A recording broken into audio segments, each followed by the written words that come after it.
Greetings and salutations. This is Abdelhadi with The Bitter Truth, where we may not have all the answers, but we're going to ask an awful lot of questions. You can also visit us at patreon.com/The Bitter Truth, and you can become a bitter pill or a spoonful of sugar to make your life a little bit better. Today, we've got a friend of the show who's returning, which is awesome. That means he still likes me.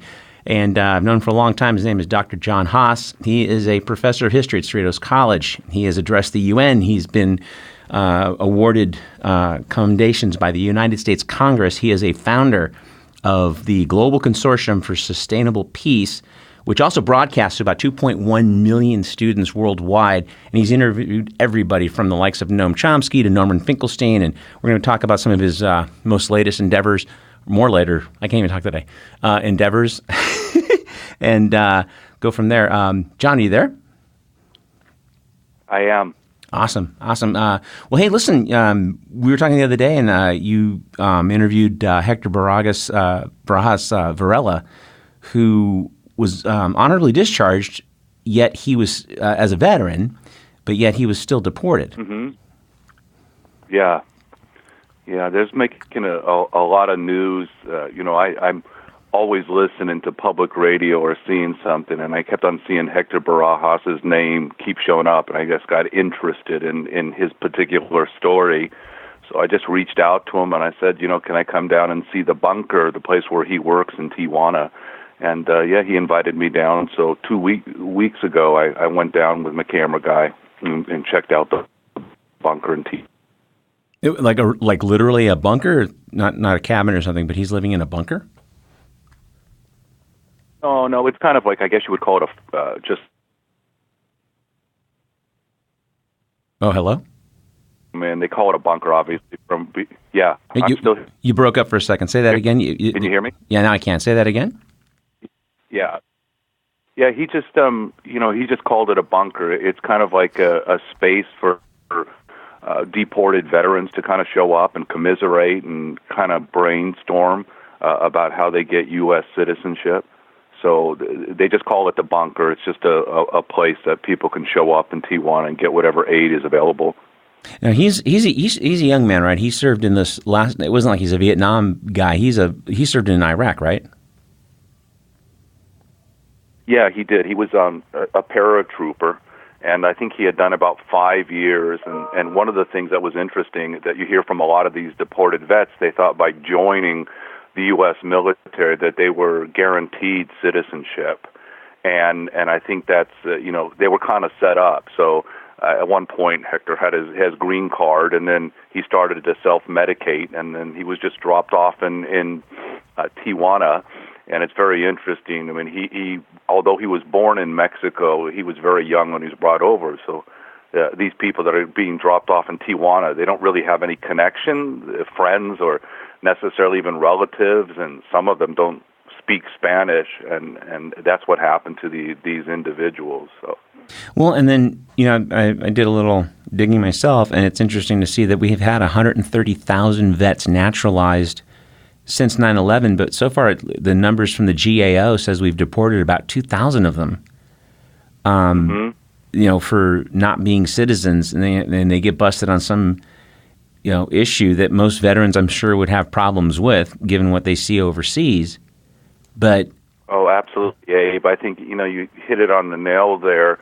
I think my attitude is just like you send people through hell, and then you condemn them from self-medicating or having difficulty transitioning into civilian society. And you'd find a lot of these individuals in the military, go through that. But these people seem to be really kind of picked out. For example, with respect to Hector, he started self-medicating, and then I think he was in a car.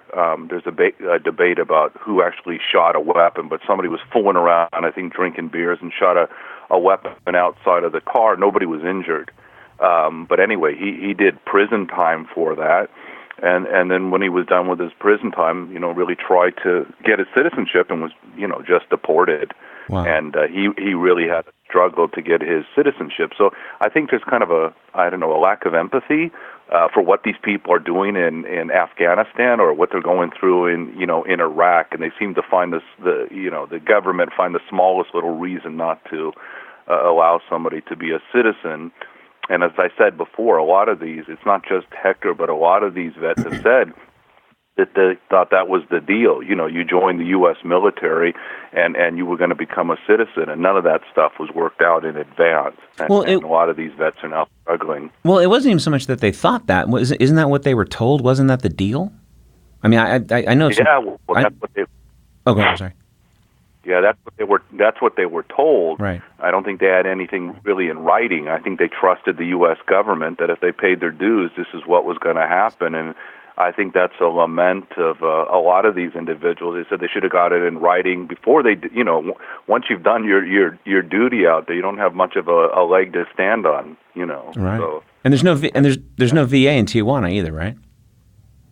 No, there isn't, and it's very interesting how these vets work together. I mean, I think it's important to point out with respect to Hector, you know, they call it the bunker, obviously, that relates to the military, but the fact that even though Hector is a U.S. citizen now, he was pardoned by Jerry Brown and is a U.S. citizen, he always returns back to the bunker 3 times a week, you know, with that kind of adage that, you know, no soldier left behind. So, I mean, I think it would be very easy for Hector to say, screw it, I've got my U.S. citizenship and forget about these people. But 3 times a week he crosses the border and, you know, he helps these people. And, you know, he's making some progress. I know that he's been asked to speak around the United States. I know he also was asked to go to Canada to talk. But he really has a great deal of sympathy and empathy for the people that have not received their U.S. citizenship like he has. Right. And how did you guys meet? Well, I just, you know, as I was saying, I listen to NPR or I'm watching something and there's stories that are always floating around pretty much like you, and then you realize, well, that's a really good story. And, of course, you know that I'm working on the U.S.-Mexican border, and one of the things I'm just kind of interested in was Hector. You know, he's, I believe, from Compton, but making that trek 3 times a week to go into Tijuana. What is it like entering Tijuana? What's it like coming back? I mean, it must be 2 very distinct worlds, you know, that he's engaged in. So I just was very interested in the kind of guarantees that the United States government says that it gives to people. I mean, you're well aware of the fact, for example, when we had translators in Iraq and we promised them the world too, and then we abandoned these individuals, like we abandoned the Kurds. So sure. It was one of those things I was very interested in. A guy who had served America, he was a patriot, he had self-medicated, and you know, he readily admits that he committed a crime and he did prison time. But he also wanted a chance to get that citizenship. So it was just a tantalizing story. And what I like to do is I like the boots on the ground approach. If I hear, you know, about this, I want to check it out. And Hector is very willing to come to my school, Cerritos College, and speak. But he said if you really want to see kind of the operations, what we're doing in the bunker, you know, you should really come down to Tijuana, which is exactly what we did. And it's a very small little, you know, it's almost like a storefront, but there's a couple beds upstairs for vets, and, you know, they just kind of collaborate with each other and help each other. There's one gentleman that has now set up a little church down the road. There's another group of individuals that Hector works with that help people with drug addiction. So it's almost like all the vets are just kind of pulled whatever small resources that they have in Tijuana. And you brought this up already. It's very important. These guys aren't getting that access at the VA, even though they fought for the U.S. military. So they have very meager attention being given to them, even though they fought for the United States. So I think we're just trying to bring awareness to what these vets have done for America. You know, and I don't see any real, and maybe I'm just ignorant, I mean, but I don't really see any groups rallying around these guys. Like, I don't really, I mean, aside from the occasional news article I'll see, you know, and I had somebody on the show probably about a year ago who was a Green candidate for president in 2008, I think it was. And she was talking about some folks that she knew, and this one guy who ended up, you know, just committing suicide. I mean, because of what he did for his family. He fought in the war. He saw a bunch of stuff, and he self-medicated, and he never really got the help he needed. And they gave him a great deal. They naturalized, I think, his immediate family, his parents and his, I think, 2 sisters. But he didn't make it. And, aside from these, isolated incidents that I hear about, and I know we've deported somewhere in the neighborhood of 2,000 vets so far since, 9/11, which is a small drop in the bucket compared to the 400,000 a year we're deporting now, people that are just been working here for a long time, not doing anything necessarily wrong. But I don't see anybody really, pounding the pavement for these guys. Is that just because I'm missing something, or is it just there's no real group out there? There's no movement for them?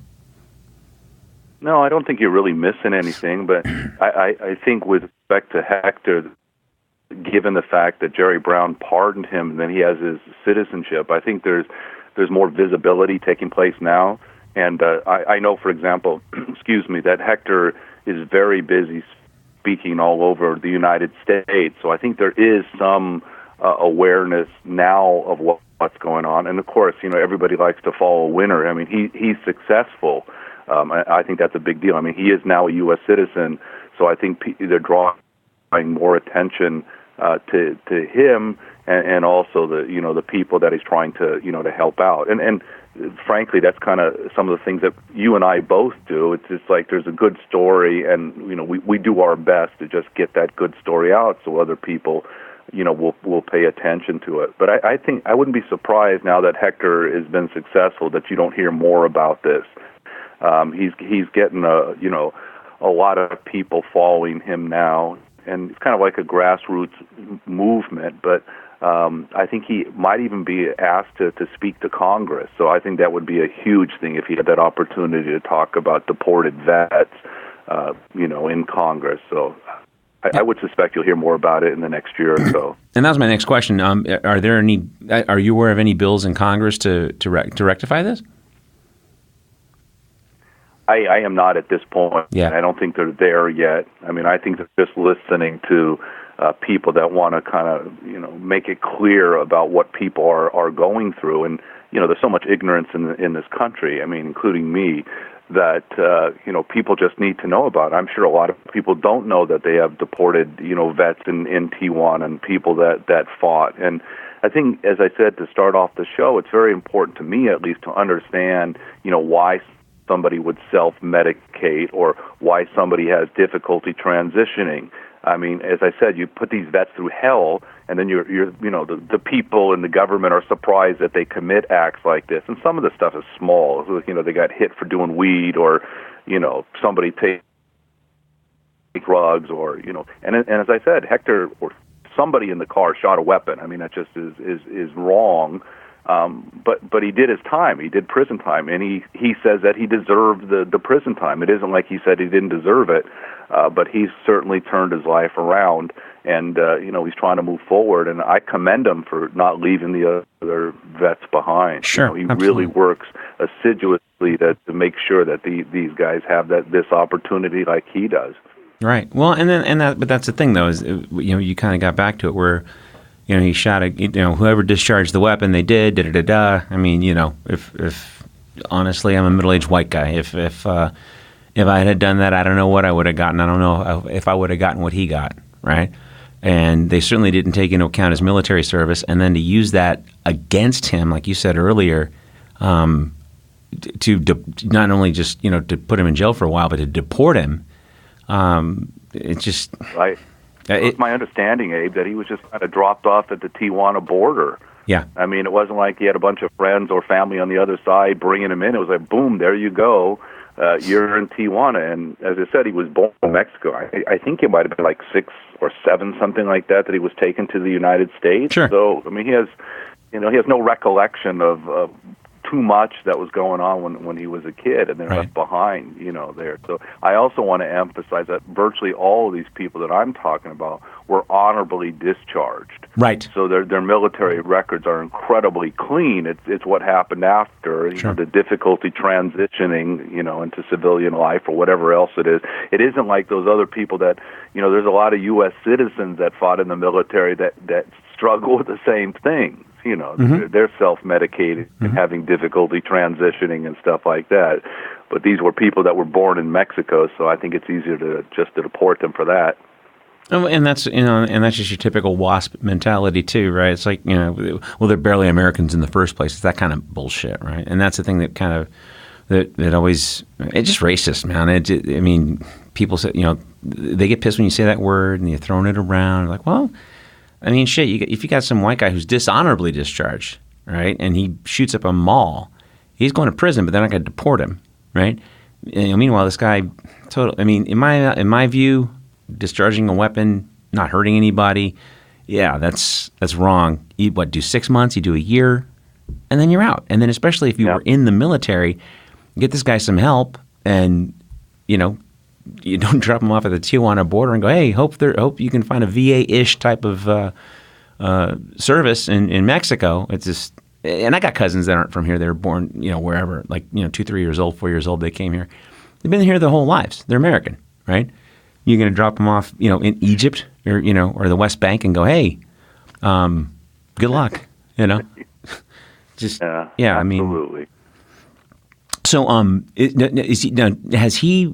has Hector himself started a group of some kind? Like he's got a nonprofit going, or he's just out there speaking and trying to raise awareness? No, he's got a nonprofit. I'd have to look up the official name. I mean, almost everybody just calls it the Bunker. And when they say the Bunker, they know what he's talking about. I'd have to look it up for you. That's fine. But yeah, he's got like a nonprofit. He gets donations in Tijuana and then tries to help these people the best he can. But I'm going to be kind of working with him a little bit on some more money because I think it's a worthwhile cause. And I suspect that Hector will speak at my school and we'll see if we can, contribute to getting people aware of what's going on there. Right. Well, that's cool, man. Well, shoot. The other thing I was going to say too is like, I mean, I don't know if you know the details on this, but isn't ICE kind of they're as aggressive on deporting vets as they are deporting regular immigrants? Yeah. I mean, I don't know a whole bunch about that, but I've seen instances where that's taken place, and I know that one of the things that Hector used to do was right at the border, he used to wear his uniform, and he said it wasn't like just showing that he'd been in the military. He really wanted to grab people's attention. You see somebody all dressed in there, and would draw attention. What the plight of Hector and all these other people. And I think somebody at the border, somebody at the U.S. border said, you've got 2 months to get that uniform off. So there was very little respect for the fact that he was wearing his U.S. uniform. Right. And I've seen instances of ICE crashing people and not caring about these individuals that have been deported. So And I mean, I know most of these agents, a lot of them, I'm sure, good people, but most of them, when you see them interviewed, they seem sort of like folks possessed of a marginal or stunted intelligence with dubious ethics. So I'm not really a lot of faith in our system these days. But hey, listen, moving on, and we can always come back to this too. But you also recently interviewed Roger Waters. Let's talk about that a little bit. Yeah, well, believe it or not, I did that a couple of months ago, and I've only just now finished watching the interview. I really like watching me. I see all my little idiosyncrasies and stuff doing that. But yeah, I was kind of meditating on that and kind of proud, but I have to tell you, I think the whole thing took about 2 years to get Roger. Okay. So I think for me, that just felt like an achievement that I finally got him. And the way that kind of worked out was that probably about 2 years ago, I wrote his management, and I was basically saying I had interviewed Noam Chomsky and Norman Finkelstein and, Richard Falk and some of the heavies. And I was well aware of Roger Waters' commitment to Palestinians and his commitment to BDS and, the fact that he was often called an anti-Semite. And, so anyway, I wrote this request if I could get an interview, and I didn't know I didn't even know where Roger was at that time. And it didn't really matter if they said yes. I would have gone to London or New York, wherever he was. But I never heard a response the first time around. And then about a year went by, and then I was just cleaning out my emails, and then I realized, wow, here's this email. And also I put a little kind of profile of me, the people that I had interviewed, a picture of me, just try to make it a little bit more professional. And I thought, bugger this. I said, I took a long time, to do this. So I just sent it again. I mean, it was no more work. I'd already done the work. So I sent it to this Kate Watkins, who is in the management. Mark Fennick in London manages, Roger Waters. And I think Mark Fennick was the first manager of Roxy Music. I believe that's correct. Wow. And anyway, I sent this on. I remember in summer school I was teaching, and all of a sudden I got this. I picked up on the calling code. I knew it was London. I thought, who the hell's calling me from London? And it was Kate, and she said, Roger, we'll do it. I mean, it was very difficult for me to kind of continue teaching classes, not teaching history, but, I just found out Roger Waters was, willing to, to do this. Yeah. And, and I really was kind of thinking about all this stuff. It's like, it's a part of your youth. I mean, I can talk with you. But, I was always into the English groups growing up. I never really was all that much into American groups, and I don't really know why. I mean, it would have been The Who and Pink Floyd and Queen and, Roxy Music and, some of these other, the Beatles, of course, and stuff like that. Sure. But, when they said yes, it was like, oh, my God, I just felt like it was a part of my childhood and my liking my brother and I for Pink Floyd to, have this happen. But I tell you, after that, it was just a pain in the ass. And you never deal with Roger, directly. But it was kind of like, oh, John, give us 10 dates that work for you. So I'd send him the 10 dates and say, oh, these work for me just fine. And then those dates would pass by, and then Kate would say something like, well, I can see these dates are redundant now. And then I was like, yeah, of course they're redundant. You never call me back. I mean, and then, all right, and I realized, John, don't let it, if you start getting pissed off, you're going nowhere. Right. You can win the battle, but anyway, you lose the war. Right. Yeah. So she said, can you send these other dates? And my beautiful daughter was married on the end of July, and I basically wrote back. I said, I don't teach school till August 19th, so anything after the 21st of July, I'm at your disposal. You just let me know, and I'll be there. And so these dates were almost redundant again. You know what I mean? It's just like, okay, fuck it, and I understand that I'm not a top priority in that world.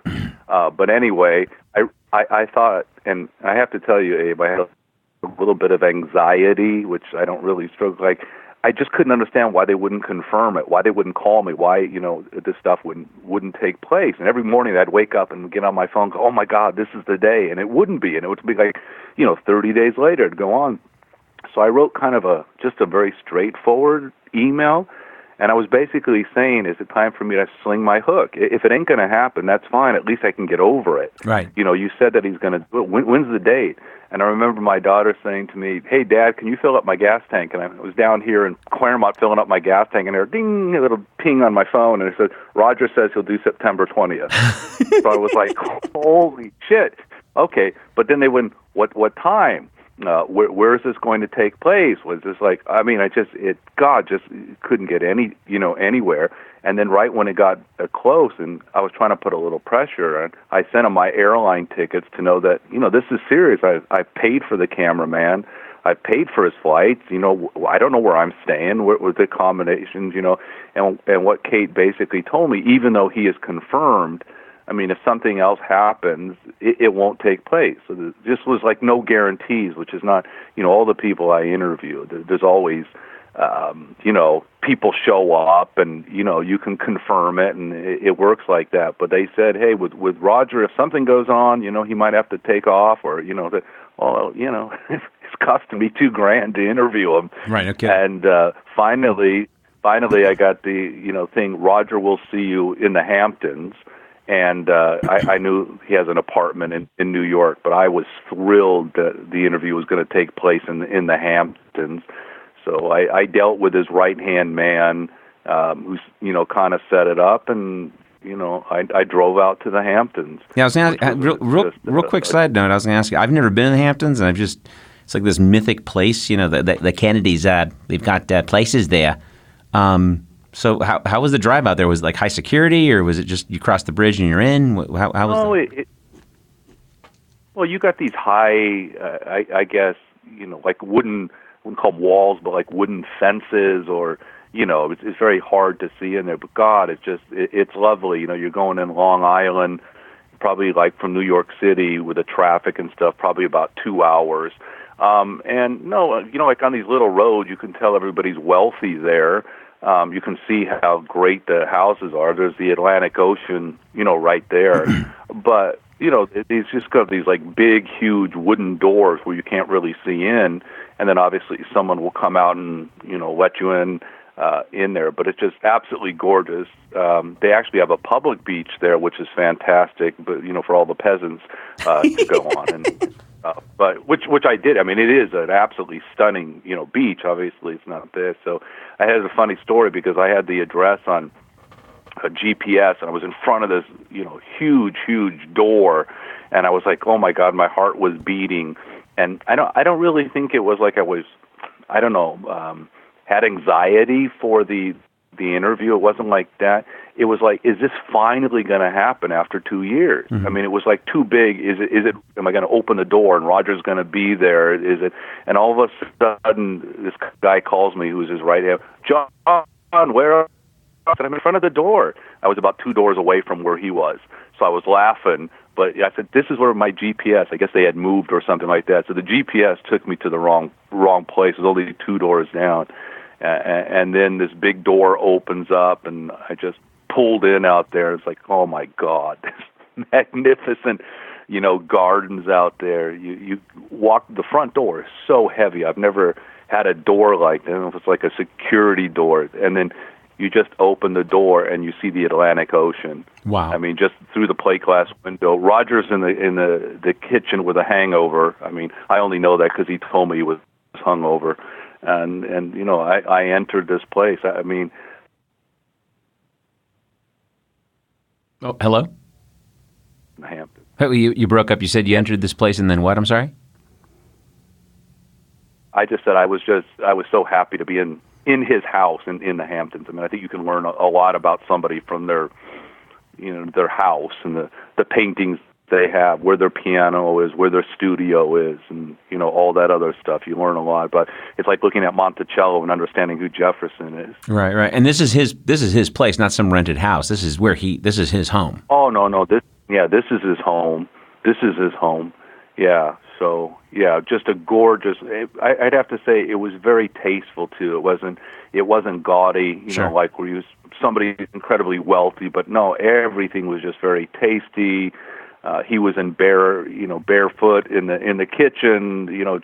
I could see he wanted the interview to go on. It's very interesting. He doesn't really go for all the, civilities, if you will, not mean or anything like that, but just kind of get on with it. Like Right. You're sitting there with oh Roger, you meant so much to me as a kid, and I'm 60 years old. So anyway, but it's like all that. Okay, maybe we can get on with the interview, or Right. and stuff. Right. That's hilarious. So, what would you lead off with? Did you lead off with the Floyd, or did you lead off with AIPAC and Palestine, or what would you lead off with?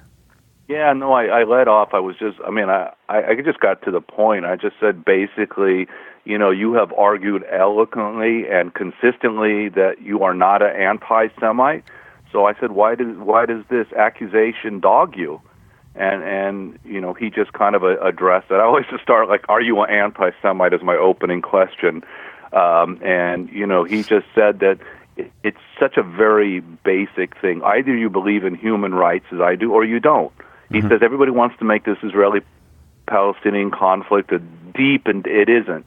I mean, I'm paraphrasing Sure. Roger here. Sure. But he just said it isn't. I believe in human rights, and Israelis don't, and that's it. and also I asked him about the BDS. Are you labeled an anti-Semite because you're such a proponent, an ardent proponent of BDS? And he said yes. He thought that was, mostly it. So, we talked a little bit about that. We talked about Zionism. I related to him that when I was in Palestine, there were so many Palestinians that wanted to talk to me. They just saw the camera and everybody's kind of rushing out.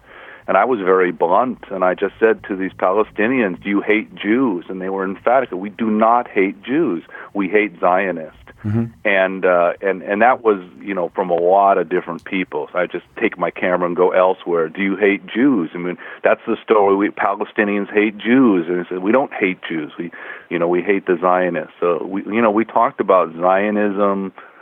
We talked about his activism, anti-Semitism. We were talking about a concert that, a long time ago he was asked to play in Tel Aviv, and he really didn't know what was going on deeply with the Israeli-Palestinian conflict, and he's starting to get an idea. So he asked for the arena to be changed, and they had a different arena. It wasn't Tel Aviv; it was another place, and he was just amazed. He was in such a great place. He said all the Jews there knew every word to Pink Floyd. He said he was just blown away. He was just feeling so good. He was singing. He was doing all this stuff.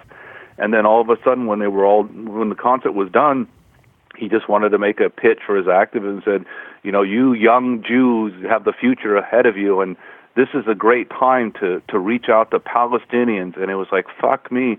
It was like, oh my God, why the hell did you screw this up by talking about Palestinians? And he said you could hear a pin drop. I mean, he was just blown away. How could this be the great concert?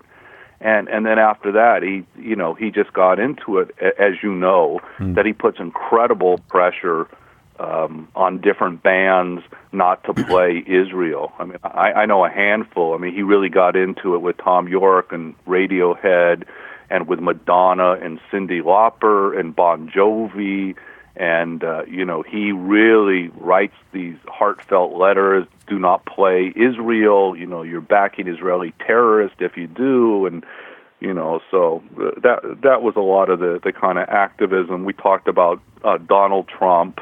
He was talking about Donald Trump just being this total buffoon.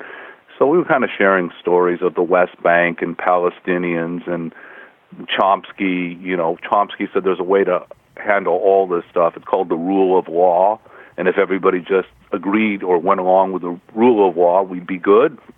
And Roger is a big proponent of the rule of law. Explain that a little bit, because I've not heard Chomsky talk about that specifically. When you rule of law like we have here in the States, or what do you mean exactly?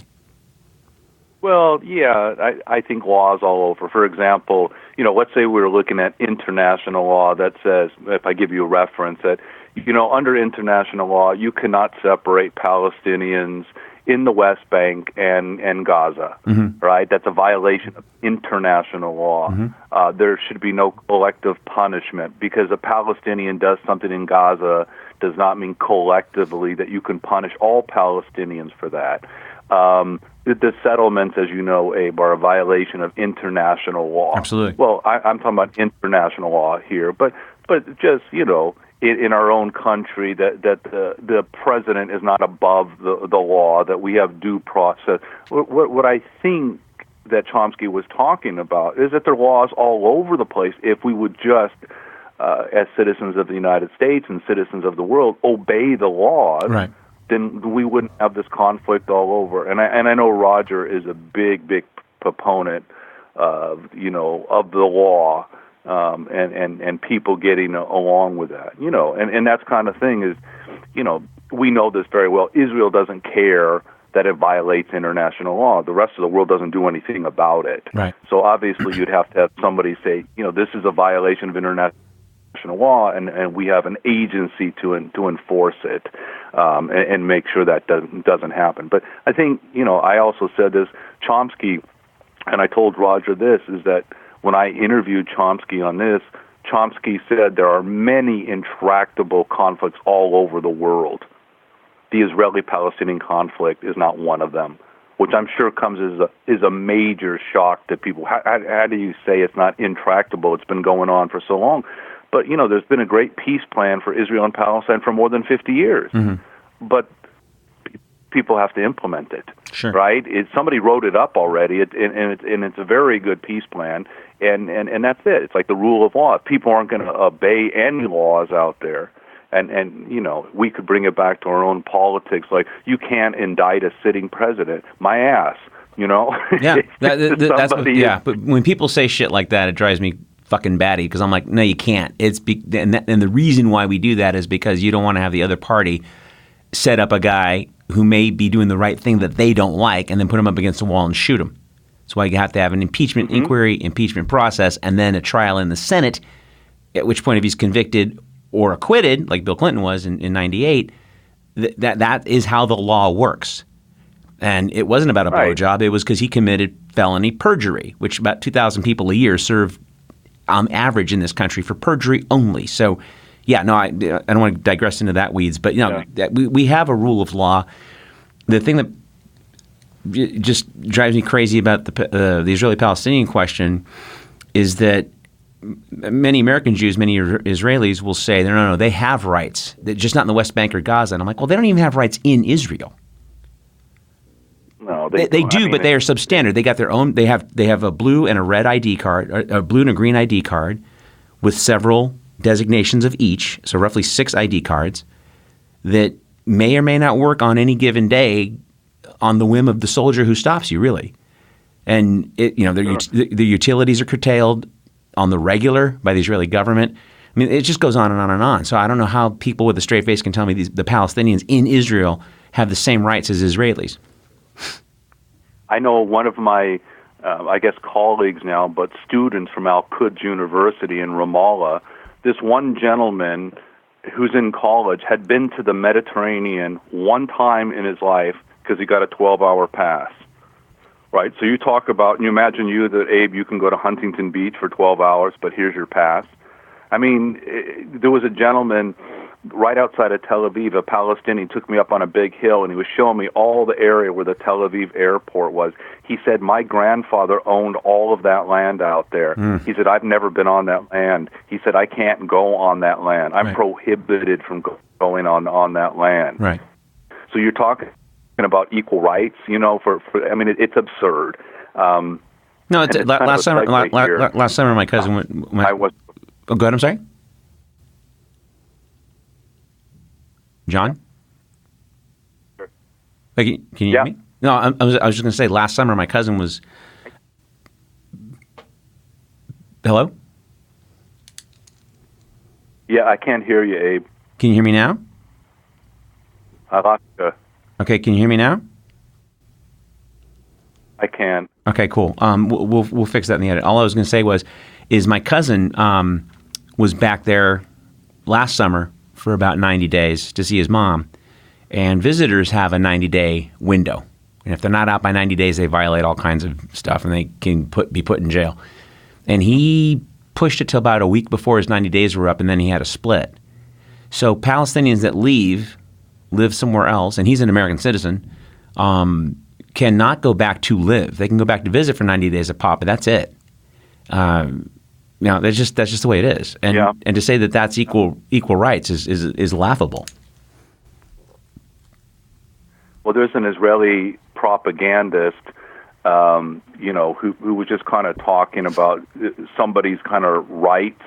And you hear this, as you said, there's this equality and there's not this equality. But the propagandist kind of pointed out that in the war of words, that Israel wins.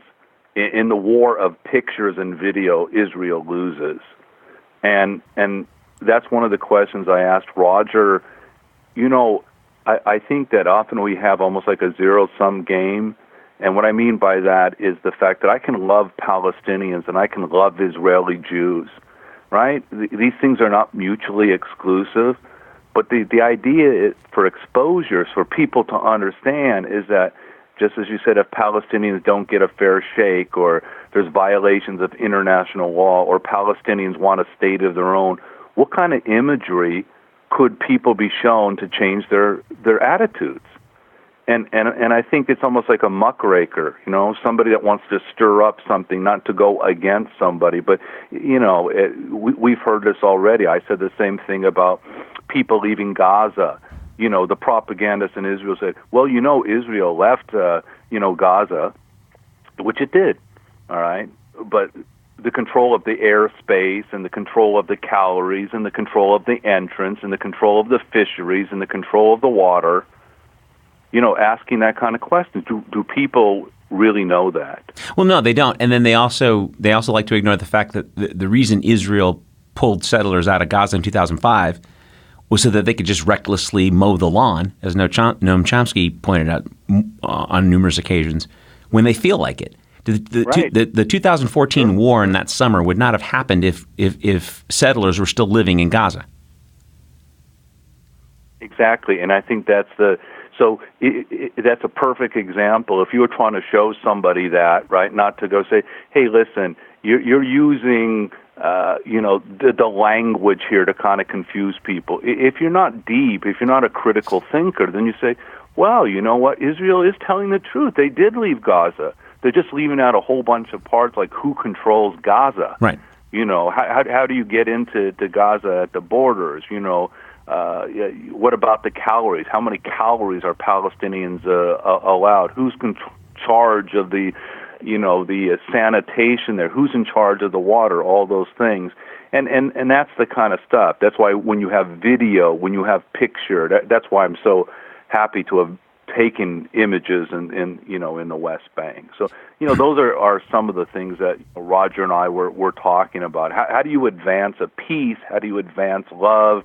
How do you bring people together? And also, I'm not trying to equate the life of Israelis and make it equal with Palestinians, but I do like to point out that the occupation hurts Israelis too. 100%. It may not always be visible. They may not always know about it, but any kind of, attitude that one has. I mean, it's like the slaveholders, down in the South pre-Civil War. These things are detrimental, and it's got to change. Well, and, that. Go ahead. No. I'm sorry. Finish your point. I just said, there's a really good friend of mine. Her name is Gila Svirsky. She's from New Jersey. She's lived in Israel for most of her life out there. And there's something that she says that resonates with me always, is that she said Israel will have peace when it makes peace with its neighbors. Mm-hmm. And I think that's just such a balanced commentary that when you think of the security state of Israel and why they need to have a security state, and there's a lot of easy remedies here. And I just love what Gila had to say. If we can make peace with our neighbors, then we wouldn't have security concerns. We wouldn't have all this other stuff that takes place. But as long as you're occupying somebody else's land for such a prolonged period of time, this is always going to take place. Well, and I think instead of no, go ahead. Go ahead. No, they just bulldozed. I'm just saying, yeah. Go ahead. I'm just saying that this kind of attitude, the same thing. It's just like the madness. Keep doing the same thing, not looking at any difference. Israelis really don't want to worry about security anymore, and live in that state, which is no good for anybody. Right. Concessions have to be made. Right. And if you keep doing the same thing, why would anything change? And we've already spoken about this. You want to understand the occupation, follow the money. Well, yeah. Well, and then they, a couple of months back, they just bulldozed a whole nother bunch of apartments on land that they deemed some really weird crypto governmental term. It was not surveyed before, so it doesn't count. So we can take it, which is basically kind of what they did. And they bulldozed a bunch of apartments by putting out 300 families. Let me ask, did Roger Waters? Did you guys discuss the two-state solution versus just simply a right to return and to coexist? No, not really. I mean, I think that's I think a lot of people have almost kind of dismissed that with the way things are going. But two states I is think dead. Pretty much like half. Yeah. So I think we focused on Israel and Palestine and activism, and then we had some great stuff go on with respect to Pink Floyd. And my questions, I think I only had 4 questions about Pink Floyd, but that really opened up. So just some great conversation about Pink Floyd. And, I try to keep that balance because I know a lot of people are not big into the Israeli conflict. They're going to be interested in Roger Waters, but some great stuff that came out of that conversation about Pink Floyd, and some tension still, I think, with David Gilmour and the band and stuff like that. What were the 4? One of the things I would. What was? I'm sorry? What was one of the 4 questions you asked him?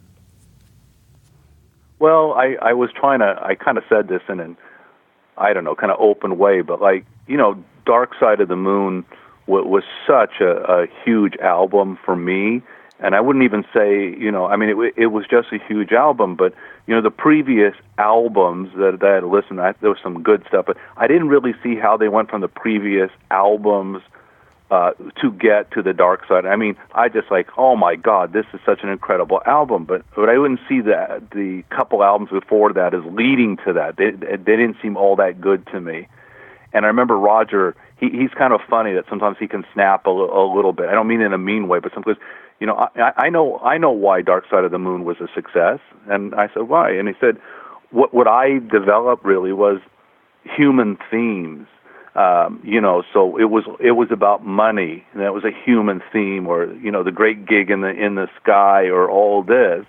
And so he said we took themes that resonated with everybody, and he says also by that time we kind of mastered our instruments, so we could put that all together. And I thought that was very interesting. Like a lot of these things, I don't know that I was that deep when I was 16 or 17. I mean, I loved the songs, but said, oh wait, this song's about death, and this song's about money, and this song's about alienation, and this song's about this. So he started to talk about that. Mm-hmm. He also talked about the wall, and I was asking him, where he got the concept of the wall, and I think this was in Canada. And he was saying that, Pink Floyd had made quite a lot of money in these concerts. And Abe, as a musician yourself, a lot of these big bands did not make money on tour. They had these extravagant shows and stuff like that, but they didn't really make a lot of money. But Roger said, we made a lot of money because we had like stadium shows and huge shows. But he said he remembers being up on stage and laughing and joking around and drinking and getting high, but they were totally not paying attention to the music. Mm-hmm. And he said that it felt like there was this big wall that started to set up, and it was almost like he was playing the concert, but his mind was already racing. So it's like, well, there's this great wall between me as a performer and the audience, and then he was thinking there, another brick in the wall, and then there's another brick in the wall, and he really started to think about that. He said it was just very spontaneous, and it kind of went very, very quickly, putting that. I think another thing that I was kind of learning about that, and I probably didn't know that so much as a young person, was that when Syd Barrett was no longer in the band, Roger played bass and he made his contributions, but there was a huge responsibility when Syd was gone now, like who's going to write the lyrics and who's going to do all this stuff. And Roger said, I just watched the interview, Roger said that I had not been a writer. I said I don't even know if I could do the writing. But I think for Roger, everything is about the themes of the albums and the writing of the albums, and obviously playing. But I think for David Gilmour, it was actually the performing of the instruments. Obviously, I mean, I'm a guitar player. I just love David Gilmour's bends and all that stuff. Sure. But I think it was like, where is the emphasis on the band? And I know this is a bit of a conflict, but if you listen to David Gilmour or Richard Wright or, Nick Mason and stuff like that, their attitude was like they got pushed out of the writing, like it was like a monarchy or, a dictatorship. And Roger just laughs at that idea. He said they didn't fucking come up with anything. You know what I mean? It wasn't like I wasn't going to take their stuff. Now, I mean, I don't know. I mean, obviously I wasn't in the band, right. But there's that kind of friction. Like, holy, if you guys don't want to write anything, I've got to do it. But I think it's also the emphasis on the band. Is the band the writing and the themes, and I made a silly analogy about a Thai soup that I make, and I said, the soup is fantastic, but I don't have to come up with percentages of how much lemongrass is in there, and right. How much garlic is in there, and red chili paste. I said, you guys are so phenomenal. I said, this marriage is so great, but they have conflicts, over those particular things. And I think Roger told me it wasn't that long ago he did meet up with David Gilmour, and they try to have a truce, and I don't think that it necessarily went well, but just different attitudes. One of the things I know, you remember that concert where they had the Beatles, and they had Pink Floyd, and there was like, I don't know, 4 Led Zeppelin and stuff like that. And they asked Roger Waters to represent Pink Floyd, and I wasn't trying to be rude. I said, "How did you feel about being the representative for Pink Floyd?" And he kind of looked at, I was absolutely thrilled, And I said, "Well, you're one guy." I mean, there was no Richard Wright, there was no Nick Mason, there was no David Gilmour, but I think that is an open window into what somebody thinks their contributions are. I mean, he's the great writer. And the guy that puts the great theme together. But I think I believe him from what you said. That the other guys didn't come up with anything. Because and the only reason I say that is just kind of riffing, is because every time I see an interview with Behind the Music or whatever, like Sting openly admits that it was a benevolent dictatorship, but it was going to go his way, right? Stuart Copeland wrote a couple songs on an album. Andy Summers would get the one off, just because the publishing money. But Sting was, Pete Townsend has been adamant about that. And if you say that, if the interviewer would say that, they would openly go, yeah, that's how it was. And so I kind of believe Roger Waters going, yeah, well, they didn't write anything, and we had to fill a vacuum that Syd Barrett left. After the first album, he was out not even a year. Yeah. And then they had to come up with another album. They had a contract, and David Gilmour stepped in, and being David Gilmour, genius, but he wasn't really writing a lot. And then he started writing, obviously, and they were all kind of just kind of getting it together. And when you're in college in your 20s, you look at their albums more critically and go, well, there's good songs here, not great songs, but then there's then there's amazing songs. Wish You Were Here, da da da da. And then what was metal, whatever. But then you obviously get to Dark Side of the Moon, and it's that album for a reason. I think I believe Roger Waters' take on that as they move forward, because the Wall was him, but he couldn't have done it without that band. Oh yeah, it was totally him. Totally him. But could you? No, go ahead. No, I didn't mean to cut you off, Abe. I was going to say I just watched, as I told you, the interview right now, and it's the God's honest truth. I haven't even looked at it until last night a little bit, and partly is just I get tired of looking at me.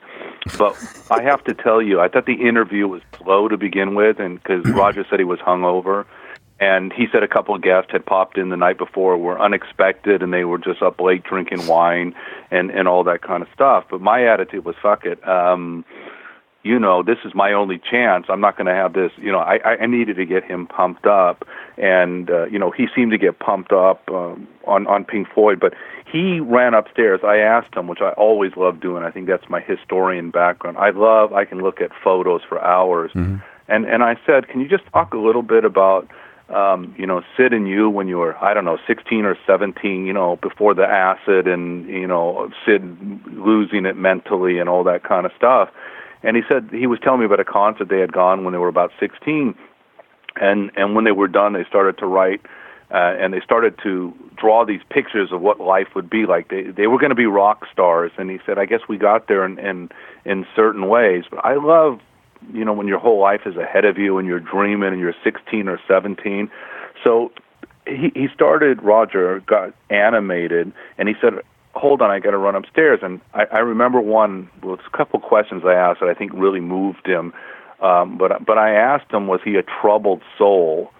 And I think he might have taken a little bit of umbrage. He hesitated and said, no, I don't think so. And I wasn't trying to be rude. I was just talking about how deep, his lyrics were. I mean, God, you read the lyrics and you go, oh, this is, what?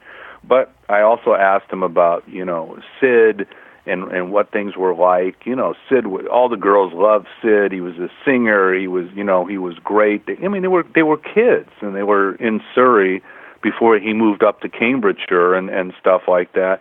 And he said, hold on, and he got his computer, his laptop, and he had this ode to Syd that was so unbelievable.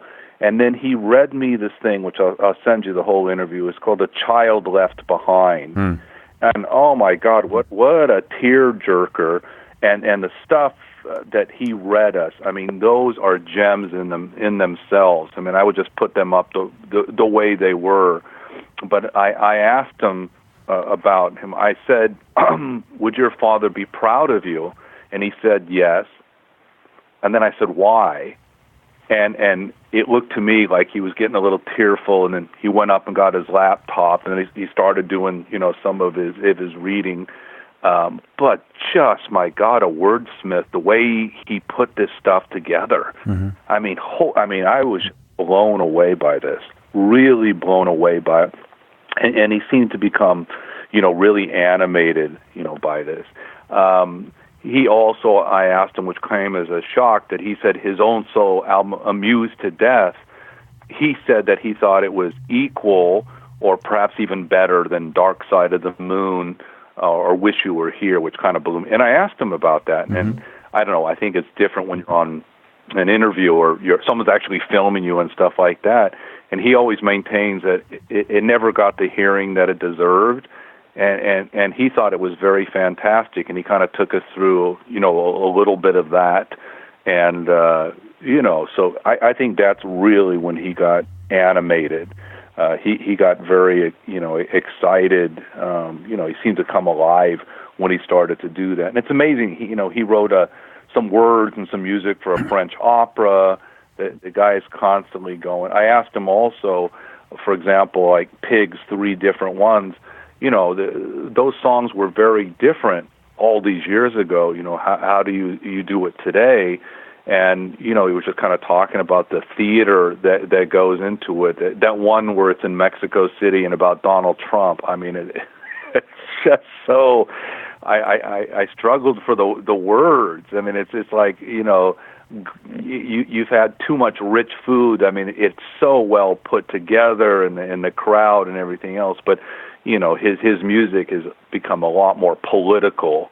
As he puts these shows together all these years later. He's talking about going on tour next year, and he's 76 now. Mm-hmm. So, well, I don't. So those are. No, go ahead. No, go ahead. No, you were going to say those are something, and then I cut you off. Sorry. Go ahead. I don't. I mean, I just think it's amazing at 76. I asked him a kind of a question like, being in the Hamptons. I said, you're 76. Why don't you just lay in the lounge chair and look at the Atlanta? I mean, Abe, stunning. I tell you, to be inside that house was so surreal and stuff like that. And he just said that, his activism is just kind of in his DNA. He just has to do it. He's not going to stop. So I know the day we interviewed, the next day he was going down to New York City. He was asked to do something. I mean, the guy is totally, just totally active all the time. I don't think the guy knows how to, kind of settle down. But we're just kind of talking about how the music, how he has to change it up. He said The Wall, when I wrote it, is totally different from today. So he can put all the political events that are taking place today to put that into his music. I even talked to him about doing a concert on the border, on the wall. Mm-hmm. And he said, funny you should say that, because, I think the mayor of Juarez had asked him about doing a concert and stuff. But I think in the interviews, you're kind of judging yourself or judging your guests, kind of at the same time. And I think he really, at the end, when he was talking about Syd and he was talking about the music and some of the little tension, like when I sent Roger the interview, I wanted to make sure everything was kosher. I said, hey, Roger, this is the interview. What I'd like to do with it is I'd like to post this on my own personal YouTube channel and then cut it up, the good bits about Israel and Palestine for a documentary. And I remember him writing back, and he sent me an email. I have several emails directly from him where he wrote, he said the truth. He said, you shouldn't be afraid of the truth. So what he was, I think, saying is you don't have to change anything on this. You don't have to edit it. You don't have to do anything like that. And he said, thank you, my friend, love Roger.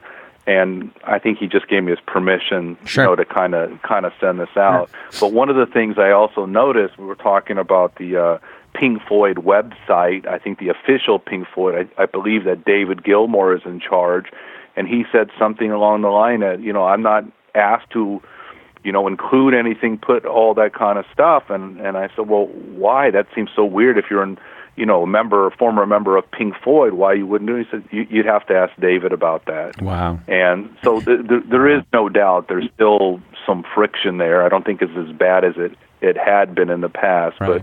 But there's still very different opinions about this. But that writing, when he ran up the stairs, that was kind of surreal too. So we're in front of the camera, Roger's running up the stairs to kind of show off his his writing, which was so. Well, that's kudos. That's kudos to you, though, right? Because obviously he's comfortable enough with you, and he's digging what's going on, and he's like, hey, look, I want to show you that, right? It's like he's not being standoffish and guarded. He's, I'm going to run upstairs like he's in high school. Hey, I want to show you this thing. That's kind of neat. Yeah. Well, what one of the mistakes that I make, and I was sharing this with you, I'm kind of like, I'm a history professor, so, I'll do an hour and 15-minute interview with Chomsky or Finkelstein or something like that. But what I think I need to do is, to break down videos. For example, if you're a Pink Floyd fan, you're going to dig on the fact, which I didn't know, like Dark Side of the Moon. I love that album. I ride my bicycle almost every day listening to that. But I wasn't thinking of the themes that resonated with people. I mean, that's the way it was written. Mm-hmm. It's like by Roger. What are the themes that move people? Oh, death is something that concerns all of us, and money, and this and that. Okay, wow. If you're a Pink Floyd fan, that might be only 2 minutes of video, but it's cool. If you know anything about Syd Barrett, I personally, if I can pat myself on the back, love to ask a question, not just about Syd who overdosed on acid. The doctors literally said, oh my God, the guy has fried his brain. Right. Not exaggerating. The guy has fried his brain with acid. Well, was there ever a time where life was really good and, you were 16 years of age and you were just, the whole world? And yeah, I got that. And, when you hear Roger talking about, amused to death, why he thinks his soul album is as good as Dark Side of the Moon, and then he starts reading some of the lyrics, and you're picking up on this, or that Trump is a buffoon. That video could probably be taken down and made to at least 10 videos. Sure. And it's 5 minutes, 7 minutes is something to grab people. I would suspect that diehard Pink Floyd fans are more interested in what he has to say about the music and maybe the tension between him and David, as opposed to Israel and Palestine. The intellectuals might be into that, but I think there's some great stuff having watched the video now. Nice. Finally, after 2 months, that I said, and when you can see that God, when he was talking about the fact that he was thrust he said, you either sink or you swim. He said, when Syd was gone, who the hell's going to write? Right. How is Pink Floyd going to survive? And in a lot of ways, it's kind of a tragedy, but the tragedy of Syd was in some ways the making of Roger. Right. As far as, it's great. You wouldn't have had The Wall, The Dark Side of the Moon. I think if Syd was still, going. So it's funny how life changes you. But, listen. Very, very nice. And he has written. Well, and on that note, I hate to cut you off. We could do another whole hour on this. But we are out of time, unfortunately. But dude, I genuinely appreciate your time coming on the show, man. A lot of info, and as always, just a nice chat. Folks, my guest has been Dr. John Haas. He is a professor of history at Cerritos College. He is a founder of the Global Consortium.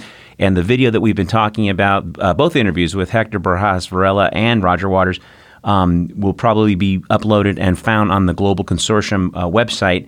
But go ahead also, too, and if you plug into the patreon.com/The Bitter Truth, we'd appreciate the support. And as always, if some of this stuff makes you uncomfortable, it's supposed to. Sleep tight.